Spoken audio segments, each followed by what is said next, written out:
The year 2019. Well, let's go back to the year 2018 when this baby rolls off the line. This pretty little mountain sled that was destined for greatness. Which makes me wonder, did the Canadians know what they were building? Anyway, a guy here in Utah bought this sled and thinks to himself, I got this great sled for an economical price. And I think that's what Skidoo was going for when they built this Skidoo Summit SP 850 165-inch track. And he rides it for about a year until that spring. And the question is, why did he only ride it for a year? Well, rumor on the streets is he got married. And I think we all know what happens when you get married. Goodbye, fun. Say it. Just kidding, just kidding. My wife is great. Anyways, back to the story.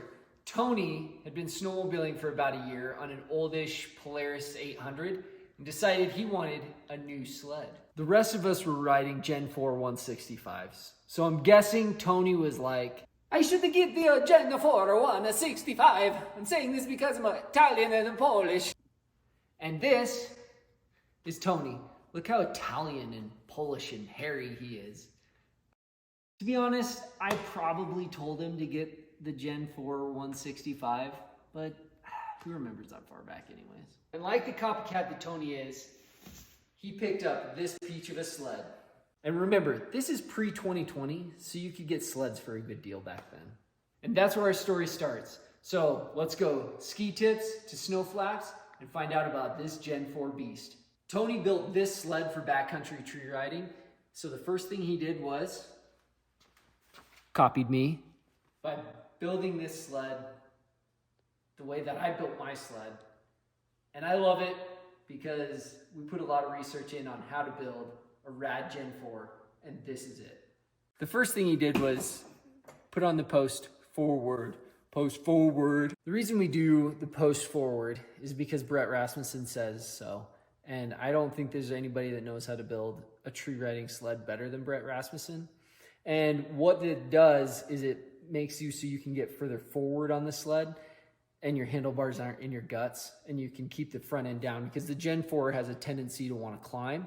And so the further forward you can get, the better you can keep and hold a side hill. Next, drop the bars because you want to get them down and low so you're in power.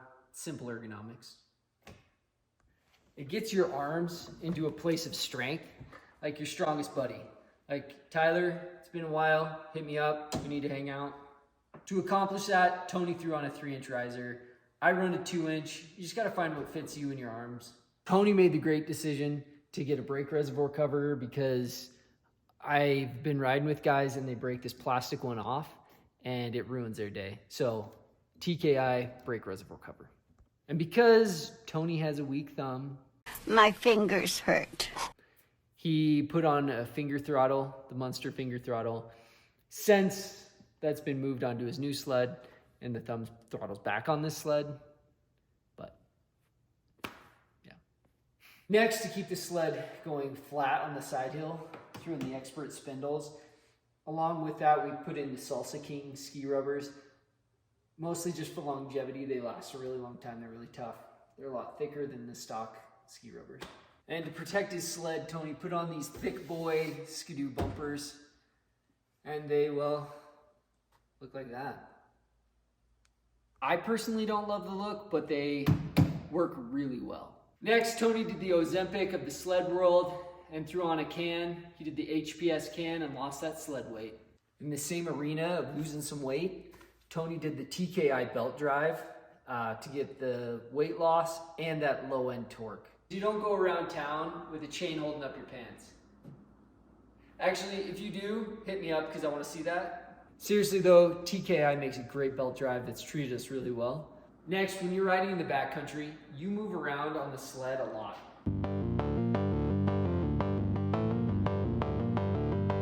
So Tony put this low seat on.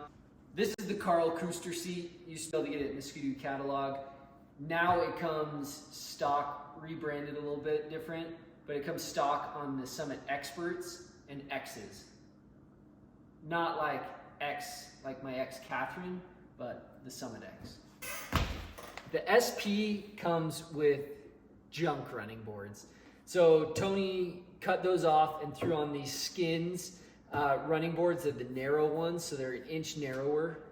Starting from here, they come in, and they're awesome for riding in the backcountry. The snow evacuates really well through them, and you get great grip. If you watched our last ski tips to snow flaps, you know that we like to cut tunnels. And the 146, we didn't do it the right way.